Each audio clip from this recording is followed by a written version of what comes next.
Gabon guztioi, eskerrik asko natorzagatik. Gizuen bezala, aste honetan betetzen du Euskadi Irratia bere 30. urte hurrena, eta hori dela eta ari gara, Koldo Mitxelena areto honetan, jardunaldi batzuk antolatzen Euskadi Irratia eta irratiari buruz orokorrean gogoeta egiteko. Atzo egon ginen hemen irratia atzo eta gaur, atzo egon ginen irratiaren iraganaz eta orainaz hitz egiten, hemen egon ziren Koldo Ordozgoiti eta Arantxa Gutierrez, eta gaur bigarren egun honetan amaiera eman nahi diogu jardunaldi bi egun hauei, eta gurekin daude nire eskuinean Xabi Erkizia. Xabi Erkizia soinu laboratorioa antolatuta, Xabi Erkizia soinu laboratorioa antolatzen du, Euskadi Irratian soinuen mapa eta programa badauka, artelekurekin lan handia egin du, eta nik uste dut badakila, esan dezakela zerbait irratiaren geroaz, eta nondik nora jo dezaken. Nire eskerrean, Josina Etxeberria pentsatzen dut, badakit hor txiste bat badagoela beti izaten da, aurkeztezina da, latolago gauza, aurkeztuko dut, gazteako esataria, dida programakoa, nik uste dut aski ezaguna dela, eta bere ibilbidea egin du bai irratian eta bai beste horrelako foruetan, DJ moduan. Nik gogoetarako testu bat irakurriko dut eta pentsatzen dut momentu batean horren inguruan arituko garela, arituko dira bi lagun hauek, eta gero esan nahi dizuet, hurrengoan guk bukatu ondoren horrelako guk ilusio handia jarri dugun espektakulotxo bat, ikuskizun bat, emateko aukera izango dugula, ilusio handia jarri dugu horretan, lan asko egin dugu eta pentsatzen dugu zuen gustoko izango dela. Bien, hasteko, irratiaren geroaz, gogoeta txiki bat, pixka bat gauzak enfokatzeko, eta, espero dut, denon zan, mesedegarri eta gogangarri izatea gaurko saio behintzat. Urrengoa batez ere. Irratia biziri dago oraindik, eta euskarazko irratiare bai. Hala ere, berri garrantzitsuren bat gertatzen denean, gero eta gehiago dira internetera jotzen dutenak zer gertatu den jakiteko. Denbora kontua da. Internet nagusituko da komunikabide guztietan. Eusko Jaurlaritza bultzatutako azken ikerketaren arabera, 800.000 lagun konektatzen dira egunero internetera, eta horitatik erdiak sare sozialetara, Facebook eta 20 batez ere. Irratia egunero entzuten dutena baino gehiago dira, irratia gutxi gorabehera 500.000 lagunek entzuten dute egunero. Baina oraindik bada adineko jendea irratiaren konpainia behar duena, zailtasun handia dituelako sarean sartu eta sarean zokomiran hasteko. Oraindik analfabeto digital asko da gure artean. Oraintxe bertan irratiak eta euskarazko irratiak eragin handia du gure komunitatean internete baino gehiago. Irratia entzuteko modua hala ere aldatu eginda, teknologia ere aldatu egin delako. Irrati analogikoa desagertzen ari dira eta digitalak indartzen, eta hori da lehen iraultza teknologikoa. Soinu kalitate handiagoa ekarri du digitalizazioak, artxibo modu berriak eta errazak, musika edo berrien zerrenda gozatzeko aukera ia mugagabeak. Jose Luis Padronak esatuen bezala playlistak. Baina ez da hor amaizen irratigintzak izandako aldaketa multzoa. Gustatuko litzaidake jakita zenbat entzulek entzuten duten Euskadi Irratia, gaztea, edo ITB musika autoan doazelarik, edo bertan daudelarik zemala bentzai. Ibilgailuak ez dute modernizatu bere soinu sistemak. Egunen batean internet izango da ibilgailu guztietan eta horre programak entzuteko modua ere aldatu egingo du. Nahi eran ekimenari buruz ari naiz, edo irratia kartan izeneko ekimen horretaz. Smartphone eta iPhone izeneko aparatun erabilerak, gehi iPad izenekoenak, irratia konsumizeko ohitura galdatu ditu. Kale, jatetxe eta tabernarienetan konekta daiteke internetera eta telefonoz jarritu gerterari garrantziak. Horrek azaldu lezake zein den irratiaren hori. Ez dut aldarrikatu nahi irratiaren heriotza, irrati konbentzionala zari naiz. Testua bidatzen ari naizelarik, gazteako web horretik jaitsitako podcast bat entzuten ari naiz. Baina entzun ezaken berdin, Fermin Etxegoienen programa edo Martin Tejeriarena. Euskarazko irratia gainera beste helburu batzuk ere bai ditu. Informazio taxuzko eta puntuala emateaz gainera. Egokitu egin dira garai berrietara irrati gehienak eta web horria landu dituzte ikusgarriagoak izateko. Nik uste dut aro teknologiko berri baten bizi garela eta nik uste dut irratiak ere horretara egokitu behar duela edo beharko dugula denok irratik gintzen ari garenok. Ni nahi duke bintzat Xabier Kiziak bere irizia plazaratzea une honetan eta toki honetan. Eskerrik asko, Felipe. Funtzionatzen. Nik nahiko nuke, hitzez paperik gabe, hitz egiten, ala guztuko litzateke, baina egiarran, ni soinu zalea amorratu nahi zen denean bentsat, nik aukera gutxi izate ditut irratiari buruz hitz egiteko. Uste dut denak ados egon garela. Aukera gutxi gotzen dira irratiari buruz hitz egiteko. Akaso 30 urtero. Osea, ez dut demorari galduko eta buenotan gasatu baino nahi egut irakorre. Zuen baimenakin. Enkargu latza irratiaren etorkizunaz gogoeta egitea. Ja, obszenoa, orainaldia ebasten diguten garaiotan. Etorkizuna zanpatuko gaituen harritzar ilun bezala irudikatzen dugu. Ilusioak piztu beharrean beldurtu egiten gaitu.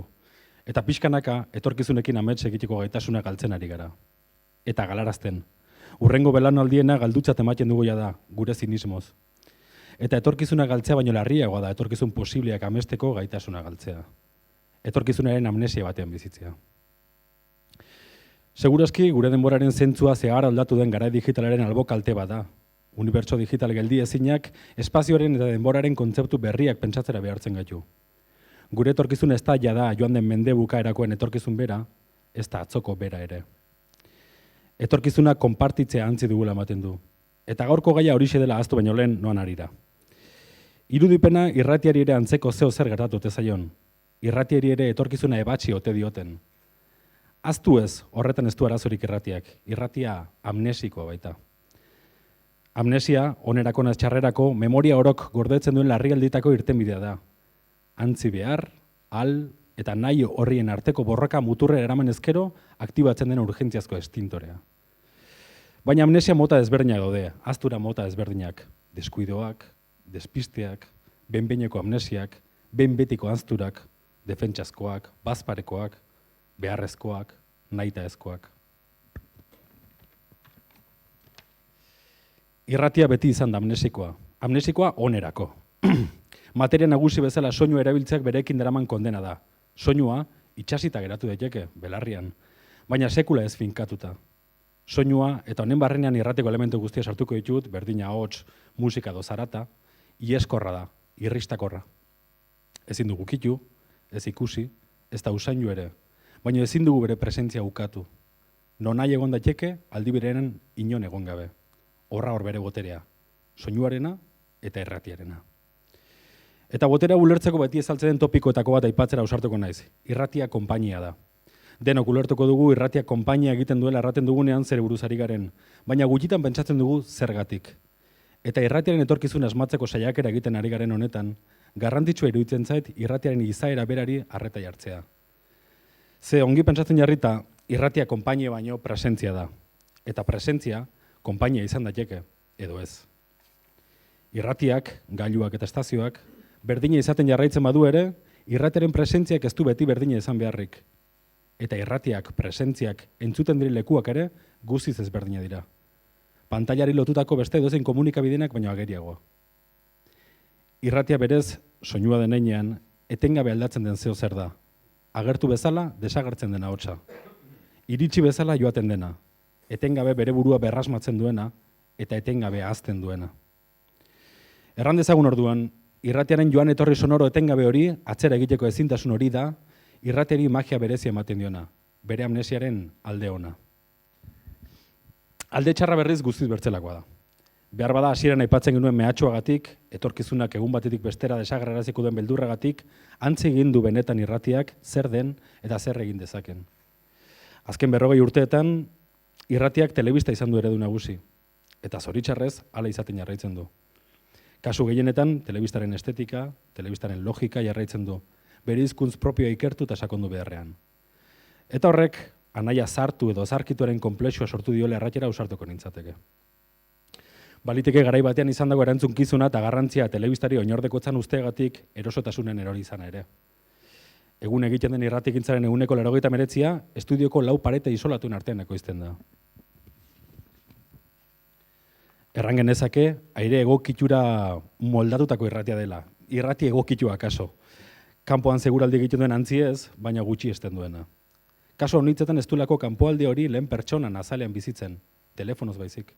Telefonoz eta estudioan. Eta imaginatzen aldu norbaitek platoko 4 hormen artean soilik egindako telebistarik? Zergatik onartzen du orduan teknologia guztiak alde izanik ere, estudioko irratia estandar bezala? Zergatik ez diegu eskatzen irratiari izan zen edo izan nahi zuen hori esanzteko? Orain bazpare ohar bat egitera behartuta nago. Gogoeta honek ez du irratilariei kritika izan nahi.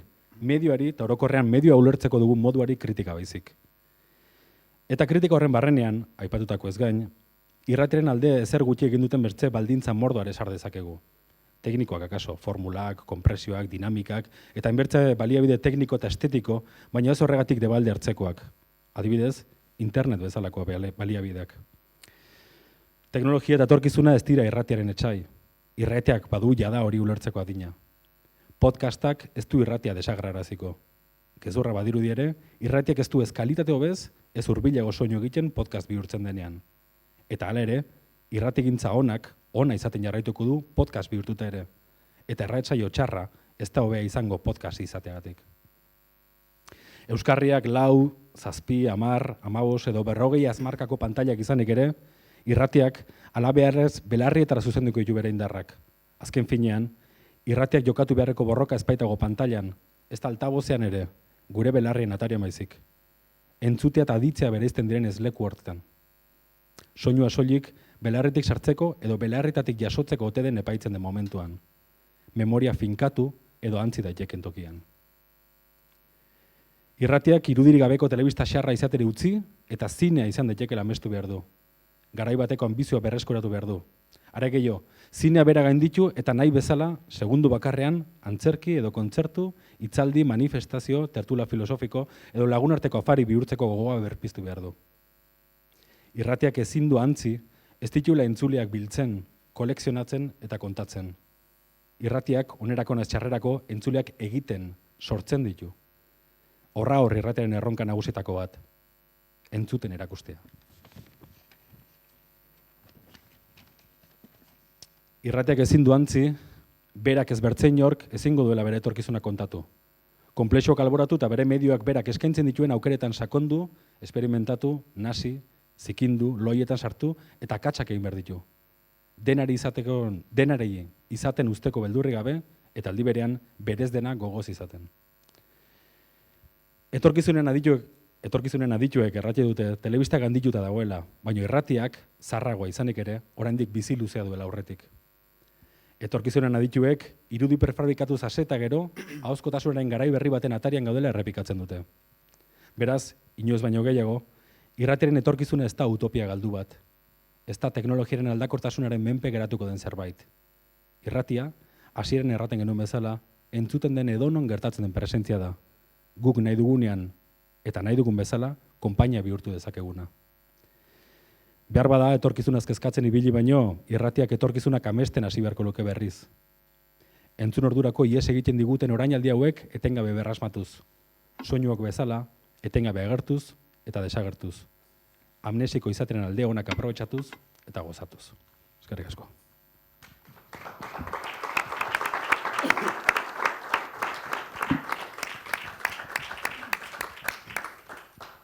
Eskerrik asko, Xabi, zure izenetik. Eta orain, Josina Etxeberriak pentsatzen beak ere ibilbide luze izan duela irrati egin zan, eskarmenta handiko gizona da eta pentsatzen dute noiz ere pentsatu izan duela irratiaren geroaz. Bai, eta irratiaren geroaz hitz egiten hasi aurretik igual pizkatxoa lehen da bizi iraganaren gainean hasiko naiz, ez? Ze Euskadi Irratiak gure ahizpa zaharrak 30 urte bete ditu, eta gaur hemen zoriondu behar du hori. Bueno, bete. Ordu gutxi barru beteko ditu gutxienez, ezta? Eta hori zoriontzekoa da. 30 urte irratia euskaraz egiten.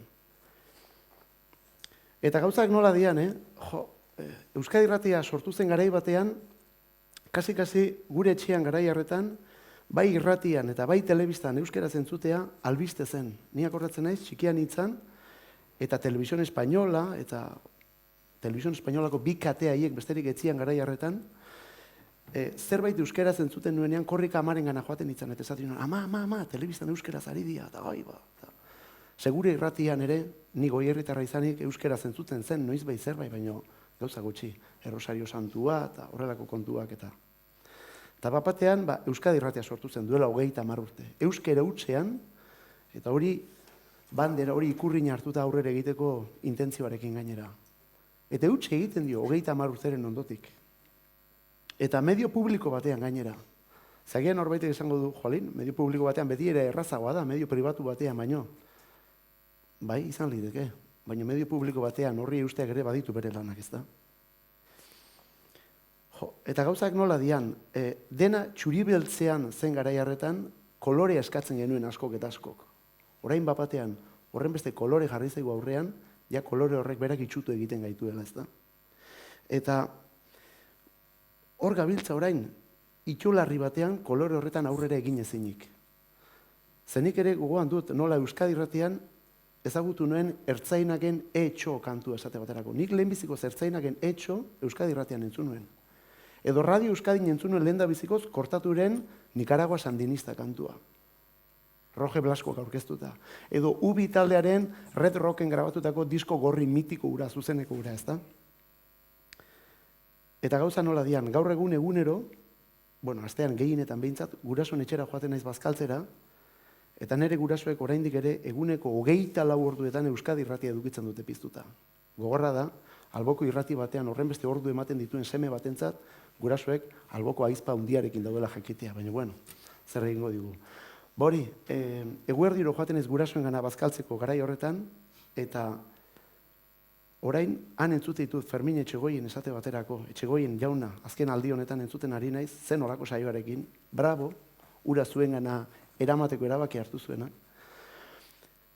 Hor entzuten du Fermin Etxegoien, ornela banoni hitz egiten eta Jola Tengo bezalako talde eta hitz egiten, ez da? Beraz, urtek aurrera egiten dute, kolorea etorri da, gauzak aurrera doazen eran, Euskadi Irratia ere pixkanaka bere 30 urte egiten aurrera egiten ari den irrati bada, zalantzari gabe. Nere gurasoak Euskadi Irratiaren entzule izanik, 89. urtean, etxera etorri nintzen, Bilbotik, kazetara hitz ikasten ari nintzen, eta amak esan zian, Euskadi Irratian esaten ari zirela, jende gaztea behar zutela musika aurkezteko. Ni oso musika zalean nintzen, aitak behin baino gehiagotan esaten zian, iez eiz pentsatuta egongo musikatik jango dekenik, ez? Nik demostratu dut aitari, gustoko horretatik ere bizil litekela, ez da? Eta amak esan zian, Euskadi Irratian ari dira esaten, jende gaztea behar dutela musika aurkezteko. Eta, deitu ingo dut. Inmea izmeinderekin hitz egin nuen, telefonoz. Hola ninguen. Pentsazazu, gaur egun, nork esango luke ni urduri jarriko nitzela, hola hitz egin nuen inmea izmeinderekin. Eta berak esan zian, nola aproba batzuk izango zian, irrati berri bat sortu behar zela, torren gaineko kontuak. Neure burua aurkeztu nuen, deitu zidaten, aproba egin ziaten Jose Mario Termin eta Julian Belokik, horren ondotik beste aproba batzuk ere etorri zian, eta horrela izan nuen beste irrati berri bat sortzeko aukera, gaztea. Batzuentzat gainera, garai hartan irratia nola zen ezagututa, irrati bastardo ere esango genuke. Ze guk erdera ere desente erabiltzen genuen, bai hitz egiteko orduan, bai kantuak jartzeko orduan, bai eta eguneko solasaldi horretan, ez da? Baina denborak aurrera egin duen eran erakutsi dit oso ondo pentsatutako irrati bat izan zela beste ura ere. Ze gaur egun ni hemen Donostian bizi naiz eta kalera ateratzen naizenean hemen esate baterako Koldo Mitxelen aurre honetan edo hor Bretxan, McDonald's aurrean gazte pilo bat ikusten dut. Batzu skatearekin, beste batzu bizikletarekin filigranak egiten eta horrelako gauzetan. Eta nire kezkarik handiena da beti nik zer egin behar dut hauek neruegana ekartzeko. Ze gazte horiek euskeraz badakite, edo gutxienez ulertzen dute, naiz eta gero kalean agian euskera hori ez duten erabiliko, ez da? Eta hori da nire kezka, nik zer egin dezaket gazte hauek gure etxera ekartzeko. Ze beraiek ez naute ni behar. Beraiek mundu oso bat daukate ni gabe. Beraiek ni gabe primeran bizi daitezke. Aldiz nik beraiek behar ditut. Eta ziurrenik ni naiz beraiengena lehenbiziko paus hori eman dezakena. Neure bastardotasun honetan, neure bazter nahazte honetan, eta kontu honetan, ezta? Hori demostratu dizaieken nik gu jartzen ditugu musika horiekin, eta guk egite ditugun erderakada horiekin esango dugu, guk ere badugula beraietatik zerbait. Guk ere egiten dugula zerbait beraiek oso ondo ulertu dezaketena. Eta beraiek gugana hurbiltzen baldin badira, ja etxean baldin baditugu, gero Euskadi Irratiak egingo du hortik aurrerako lan, edo egin dezake hortik aurrerako lan handi bat, ezta? Hain zuzen ere, euskera hori hain arrotza egiten etzaion jende horria, benetan euskeraz mundu moderno eta berri bat posible dela. 30 urterekin, oraindik ere Euskadi Irratia gazte da eta.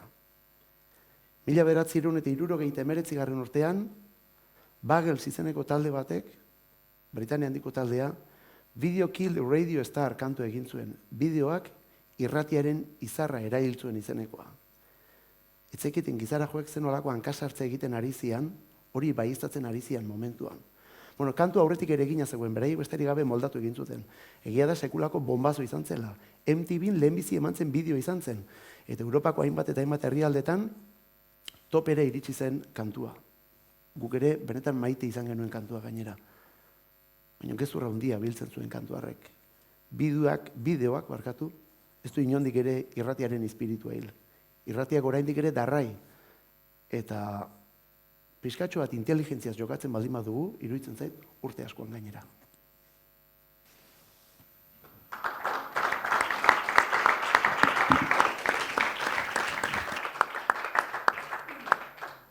Mila esker, Josina, zure izangatik, eta orain publikoan zaudeten guztioi pazientzia pixka deskatu nahi zuez, aldatu behar dugu hau eta beste eszenario modu bat jarri ikuskizunerako.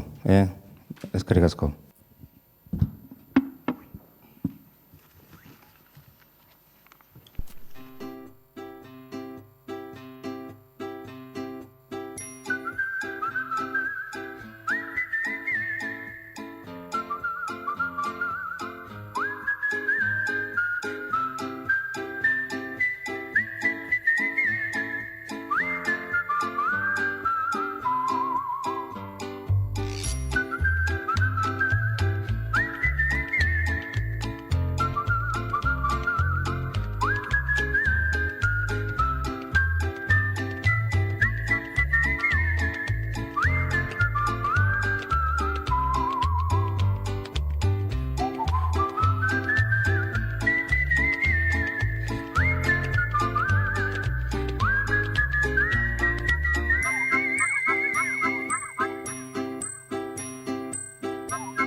Bai, zuten da ondo? Zalde hon. Irudimena galdera bada. Lehen gizakiak bere buruari egin zion lehena. Errealitatea ordea, galdera horren aurrena irudimena, gero errealitatea. Irudimenaz gazten dugu mundua, dena errealagoa izan dadin.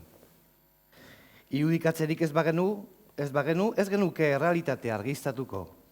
Ez genuke bera biziko. Ez zentzurik izango, etxeak, eta kaleak, eta itxasontziak, eta irratiak, eta pasako lirateke gure hodeiak bezala. Geure burua irudikatuko ez bagenu ez ginateke izango. Descartesek aldarrikatu zuen, pentsatzen dut, beraz, banaiz. Guk gaur ordea, oiukatu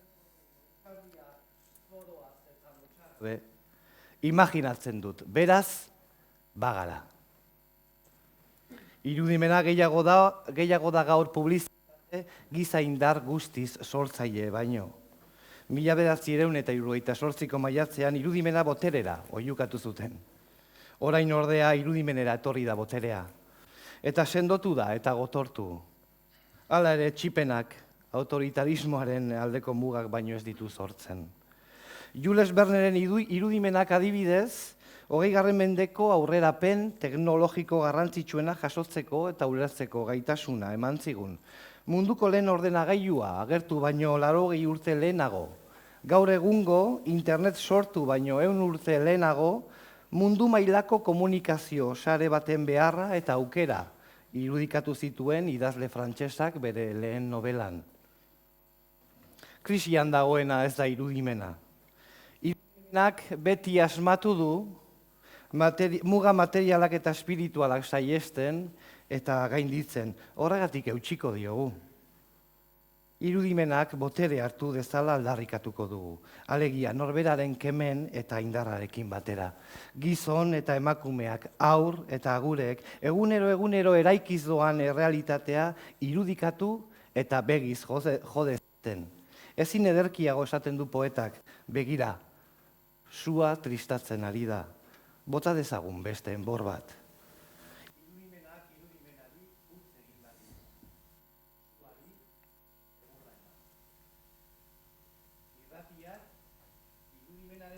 Irudimen berri bat margotzen du.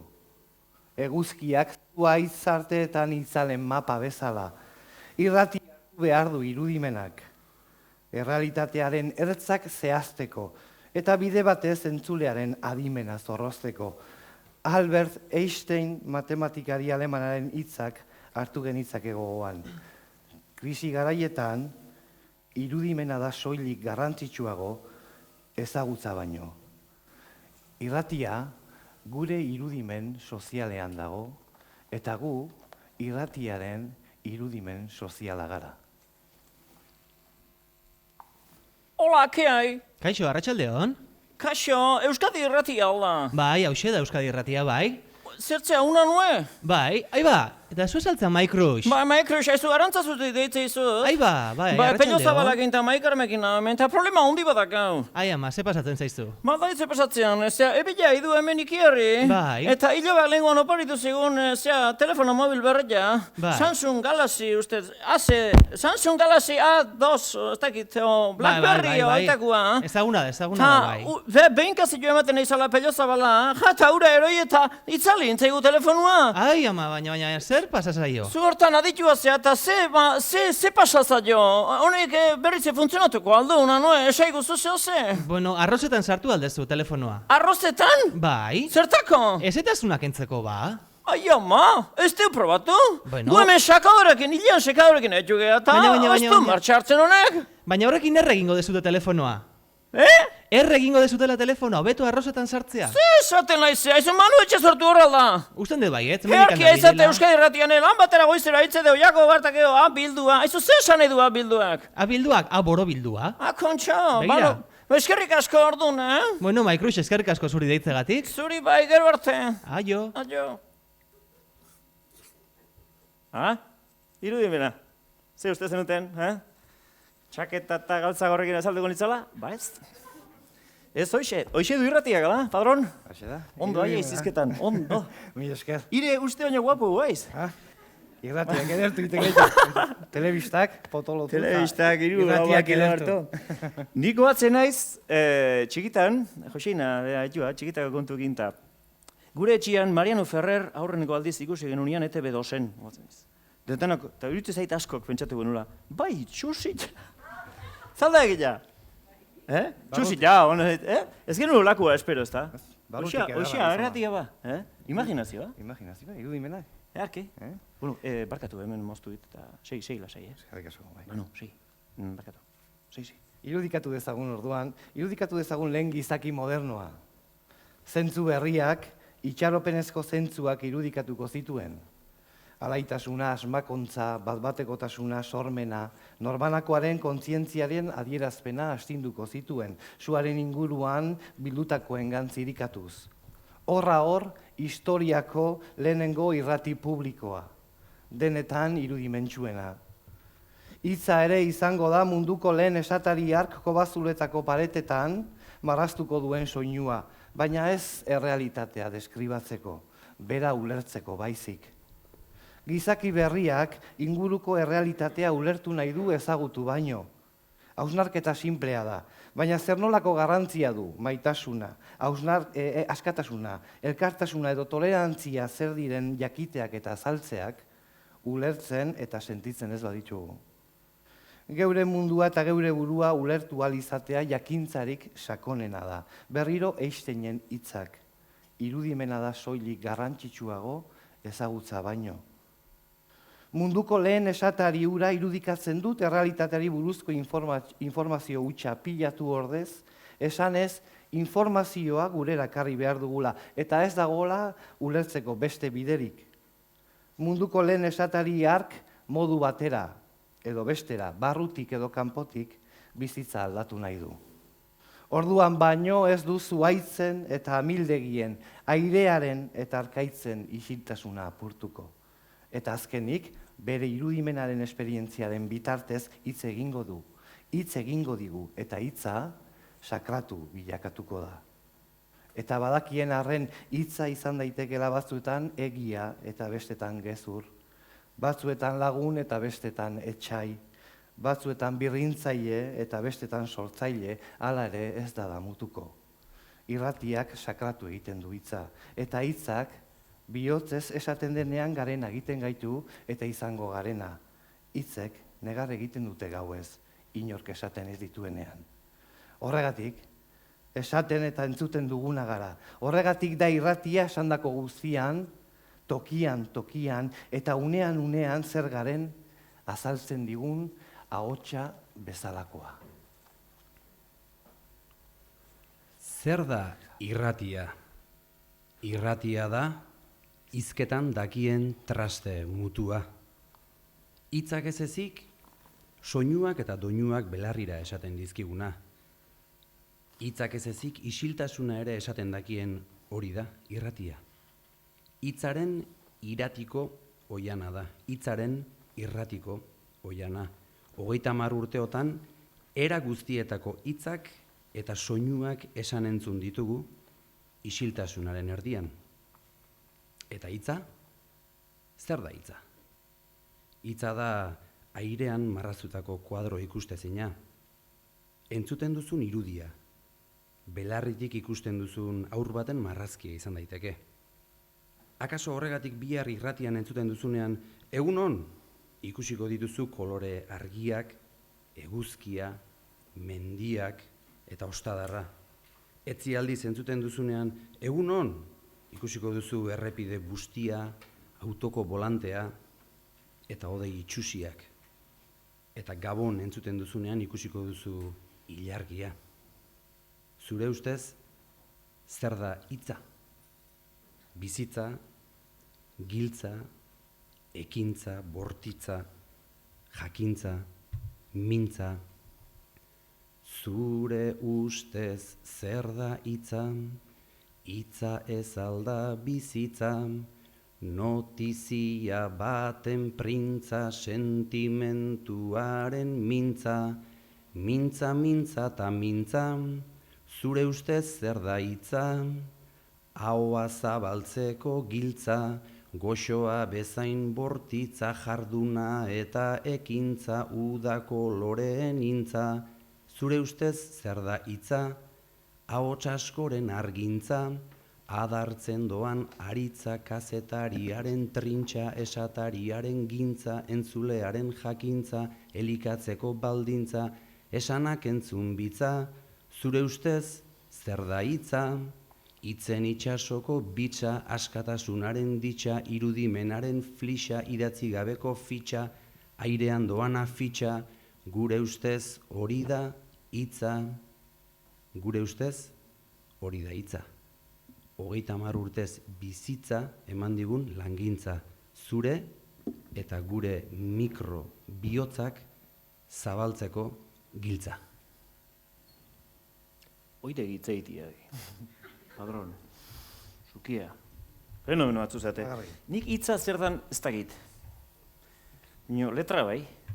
Ta legon pentsatzen hasita, padron, kontuatzen lehiz, 27 letrakin oidana esan lehikela. Erabiltzen asmatzea, da, kontua. Harri ez da. 27 letra hauek erabiliz, eozik gauza esan lehike. Eta gero esatele, irudi batek, ez da izen bat hitz, baina gehiago balio guela. Aita, zeare. Gezurra. Be, barkatu, segi zuen ikan, barkatu. Bakarrik jaiotzen gara, bakarrik bizi eta bakarrik hiltzen gara. Hala ere, maitasunak eta adiskietasunak bakarrik ez gaudela esaten digute une batez. Orson Welles zine maisuaren hitzak dira. Hitzak ez digu irtenbiderik emango bizitzako arazo guztiak konpontzeko. Ez du indarrik, beldur eta kezka guztiei erantzuteko, baina lagun izango dugu bizitzan eta heriotzan. Hitzak ez du gure iragana aldatuko, ez da gure etorkizuna finkatuko ere, baina gurekin etorriko da, behar dugun bakoitzean. Eroriko gara, behin eta berriz eroriko gara, hitzak ordea. Beti zabalduko digu bere eskua, betiko erorita, gera ez gaitezen. Pozten da guk lortutakoagatik, gure zoriona ospatzen du, ez gaitu gaizki, epaitzen, hartutako erabakiak okerrak badira ere, ez dizkigu mugak jartzen. Txoko bat egiten du ordea, bertan hasi gaitezen. Bihotza mila puskatan apurtuko zaigunean ere, ezingo dugu mina sendatu hitzaren bitartez. Baina banan hasiko zaigu puskak elkarri lotzen, berriro osatuta utzi arte. Jazten eta eranzten gaitu, gure onena erakutsi dezagun. Jorge Oteizari ulertu genion gizakiok, jainkoaren bakardadea garela. Gizakiok, hitza asmatu genuen ez bakarrik sentitzeko. Jainkoek berriz irratia. Ez zaitut ezagutzen, baina tori bimusu. Ez dakit ez esaten. Beste emaile batzuk ere behar dira. Puntuala naiz, baina berandu iristen ez beti. Imaginatzen alduzu ordularirik gabeko mundu bat? Zer da normala izatea? Adarra jarri dizkidate. Zergatik egiten zaigu hain zaila laguntza eskatzea? Bizitzan, burua ala bihotza. Ni eta nire maniak. Bizitza aldatu ditazu. Zorte ona eta txarra existitzen aldira. Nor naiz ni? Nortzu garagu? Porrotetatik ere ikasi. Gertaera ulertezinetan argi txiki bat.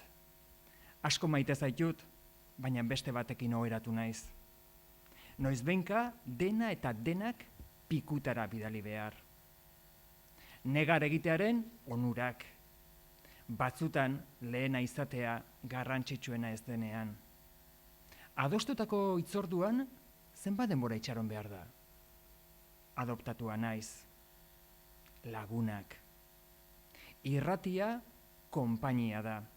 Irratiak eskua hartu eta bihotza ukituko dizu lagun minaren antzera. Baina lagun batek utzi bakean esango balizu, zer egingo zenukezuk? Bakean utziko zenuke lagun batek esan dizulako? Edo ta hain zuzen ere lagun batek esan dizulako ez zenuke bakean utziko? zer egingo zenuke zuk? Bara, nik esango nioke irratia entzuteko.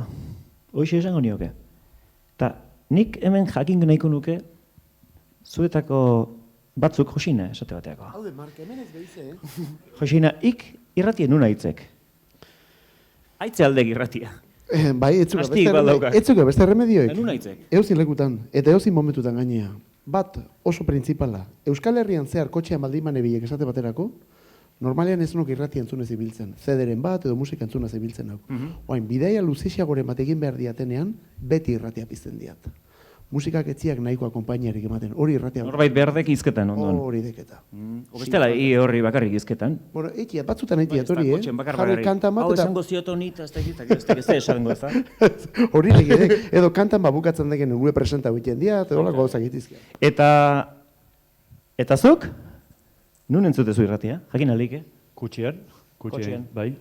Eta batzutan bulegoan denbora eukitzen dut neure korreoan sartu eta irratia entzuteko. Nik baldakizu nun aitzeten. Komunian. Ez, egitan, komunian. Tokik intimonien, ez da? Eta zuk? Nun entzutezu irratia? Jakin alike? Bai, nik goizean goiz esnatzen naiz. Esnatzeko erabiltzezu irratia? Bai. Esnatzea altzatxo? Ez, sukaldera juten naiz, ez da familiakoak oraindik lotan edo dutxan, eta orduan zati horretan irratia entzuten den neu bakarrik. Beste guztiak etortzen denean jago saltzera, ja zara, eta orduan. Ez du irratia hitzei, ez da? Hori da. Eta kotxean ere bai. Eta zuk, Etxeko Andre? Zuk nun aitzezu irratia? Lo hartzeko igual? Nik espaiteta aitzen oso. Ez tezu aitzen, orduan irratia aitzeko nahiko lan? Eta lo hartzeko erabiltza aldezue, irratia? Askok erabiltzeu lo hartzeko, ez da? Lo hartzeko, bai, batzutan bai. Zuk jartza aldezu irratia lo hartzeko? Zien gehiena. Eta almohadan azpin jartzezu eta sekologeatzezea? Bueno, barkatu, Jose Luis, segi, barkatu, liatu inau gehiago eta segi. Euskal atxotitzak ongi baino beto esaten du. Egiak ez ditu bibide. Egiaren etxaiek ordea ongi ikasi dute egia errenditzeko bideak milaka direla. Komunikazioaren gizartean gero eta finago lantzen da egiaren inkomunikazioa. Gero eta ugariagoak dira egia zomorroz jazteko eta engainatzeko sortu diren komunikazio tresnak. Egia manipulatzeak errazago bihurtzen gaitu esaneko. Espetxetan zigor neurrian kerra da inkomunikazioa. Atxilotu berrien inkomunikazioa ere, tortura babesteko eta arrasteko bidea izan ohi da. Inkomunikazioa da oinaze psikologiko bortitzenetakoa. Inkomunikazioak askatasunaren zoriona hiltzen du. Mundua orduan ilobi handi bihurtzen da. Irudimena orduan zuaitz sendo bati lotutako buru. Hitza orduan isiltasun egiten da. Bere formalik itogarrienean. Bikote harremana orduan erle esti gozoa haua baino erleen ziztada mikatza da. Irratian komunikazioa da aurrena. Eta euskarazko komunikabide izatea baino garrantzitsuago. Eta euskararen aldarri huts egitea baino premiazkoago da komunikabide zabal, zentzuzko, arduradun eta moderno egitea eta izatea. Etiam tutit, etiam, eruek karretzab. Kaubrenal, naen adixid, natxatukse. Res nestatukzi neud, ze naen adid netzukinetzu. Naudro netxa zianiab, hau kutuksi. Eren naurrab, netzib nerid retzab, kairrak zedem netzuik. Maite ditut maite, geure bazterrak, lambroak eskutatzen dizkidanean. Zer eskutatzen duen, ez didanean ikusten uzten. Orduan hasten bainaiz, eskutukoa, nire barruan pizten diren bazter miresgarriak ikusten. Maite ditut maite, gure bazterrak, lambroak eskutatzen dizkidanean. Zer eskutatzen duen, the pencil is under the table. Orduan azten bainaiz eskutukoa, nire barruan pizten diren bazter miresgarriak ikusten.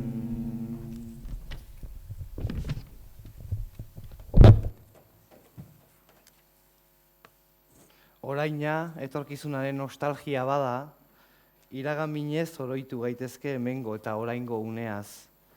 Denok eskatzen gaitu denboraren akaberak. Baina oraina ezin da denbora arau ez azaldu. Bizitza zer den badaki bizidunak. Orainaren orainean bizidenak, baina nekez lortu dezake garaiz adieraztea. Irratiak izan ezik. 3 urteko iloba eta 74 urteko ama eta 300 orainaren kontzientzia gara.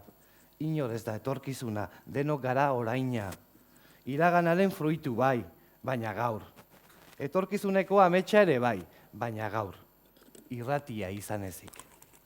Irratiak aukera ematen digu gure baitako denboran geldialdirik txikiena egin eta non, eta noiz, eta nola gauden ohartzeko. Zertan ari garen aztertzeko, zera antzi dugun atzean, zer dugun eraiki berria eta zer ikasi behar dugun bidean. Irudimen, hitz, laguntasun, parte hartze, komunikazio zuzen baten bidez, irratiak orainaren sentimendua aurkezten digu. Hemen eta orain ni eta ni ez naizenak, gu eta gu ez garenak sentitzen duguna esaten digu. Bertatik bertara, denok gaur kezkatzen gaituzten eguneroko kontuez, hemengo eta oraingo unea ari zaigu.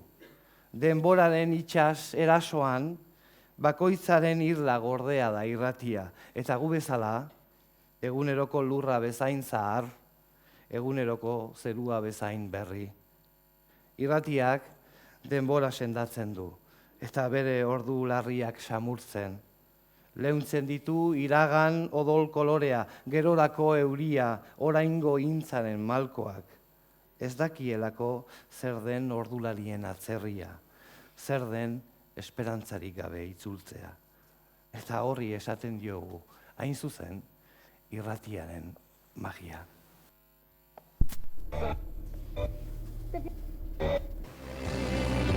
Kulturgunerakoaz, Euskadi Irratiaren 30. urteurrena dela eta irratia euskaraz, atzo, gaur eta bihar jardunaldiak antolatu bai ditu etxe honek.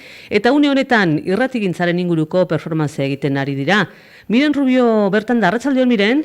Baita zurere erantxa alaxe da, une honetan zehazki gaurkotasunari helduta performantzea eskaintzen ari dira etxe honetako kazetaria eta aktoreak izan ere, munduko lehen esatari ura irudikatzen dute errealitateari buruzko informazio hutsa pilatu. Jose Luis Padrón Lizardiren baratza saioko zuzendariaren gidaritzapean itzaldoko eta esketxekin irratigintzaren arlo ezberdinei erreparatzen ari dira esaterako imaginazioari edota. Zure uste zer da hitza, hitza ez alda bizitza. Bertxotan Xavier Sukia kazetariarekin hitzari erreparatzeko ala Mertxe Ziza kazetariarekin? Eruek karretzab, gaurnal. Entzuten duzuenez, inkomunikazioari eta maite ditut, maite. Komunikazioari besteak beste, Angel Alkaina aktorearen, Dani Arizala eta Xavier Runanoek kazetarien parte hartzearekin guztia, Euskadi Irratiaren 30. urteurrenaren karietara antolatutako irrati euskaraz, atzo, gaur eta bihar jardunaldietan. Bazter miresgarriak ikusten.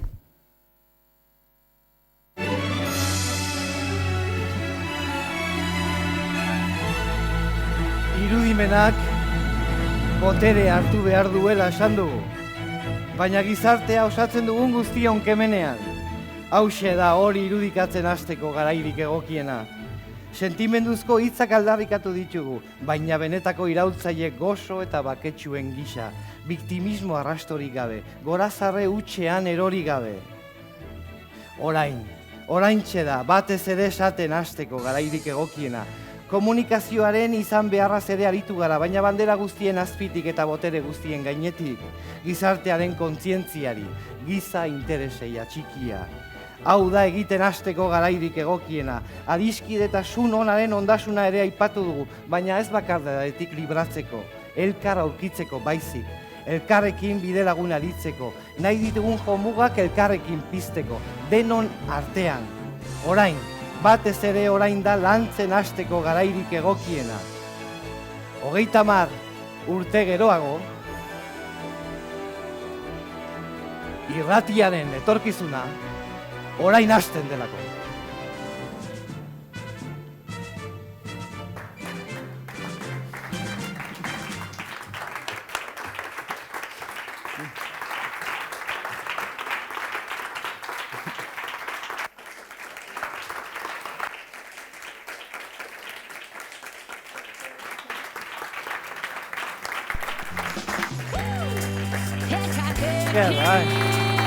Koldo Mitxelenari mila esker. Mila esker Koldo Mitxelenari, Mikel Laskurain, guzti honi eta ederra eman diolako, Felipe Juaristiri, testuak txukuntzen lagundu digu Arantxa Calzadari.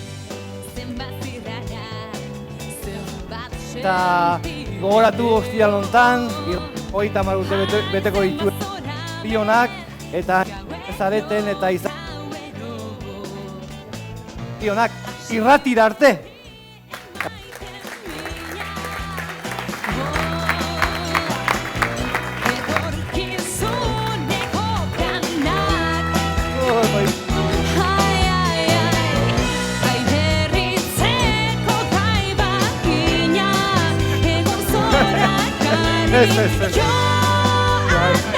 Bye.